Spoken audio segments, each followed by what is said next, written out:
వ్యక్తిత్వం అంతగా రైతునే పండిస్తున్నా మళ్ళీ చేస్తాను మీటింగ్. రైతునే పండిస్తున్న చిరునవ్వు తోట ఉంది. చేసిన మన ఎక్కడ అతిశయోక్తి లేదు. అది నా గర్వం ఏంటంటే ఒక అక్షరం అతిశయోక్తి లేకుండా చిరంజీవి గారు చెప్పమని నేనే చెప్పాలి. రైతునే పండిస్తున్న చిరునవ్వు తోటల్ని, రాజునే పరిపాలిస్తున్న కోటి గుండెల కోటల్ని. ఆ పాట నాకు సంబంధం లేకుండా నా గురించి ఆయన రాయటం అంటే అది నిజమైన నాకు ఒక గొప్ప గిఫ్ట్ గాను నేను భావిస్తున్నాను. అది ఆయన నుంచి నాకు వచ్చినటువంటి అక్షరాశిస్తులుగా నేను దాన్ని తీసుకుని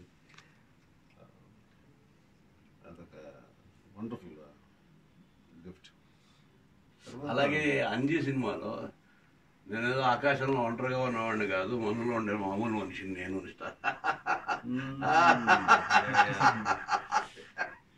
అది ఆ గోల్కొండలో తీసిన పాటలో పిల్లలతో తీసుకొని అవును, అదే అది ఎట్లా లిరిక్ ఎట్లా అరే లేదంత సీను నే సూపర్ మ్యాన్ కాదు,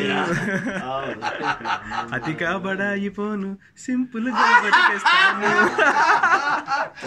నిజం కదా, జిందగీ అన్నది బొత్తిగా చిన్నది, ఒక్కటే ఛాన్స్ ఇది వదిలితే రాదది, హాయిగా ఉండక దేనికి టెన్షన్,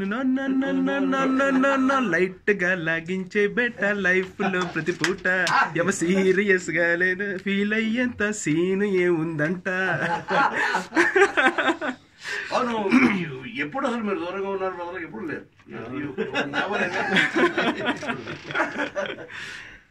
మీకు బాగా ఇన్స్పైర్ చేసిన పాటలు అంటే మీ సినిమాలో పాటలు కాకపోయినా కూడా మీకు శాస్త్రి గారి పాటలు కానీ మిమ్మల్ని ఇన్స్పైర్ చేసిన పాటలు?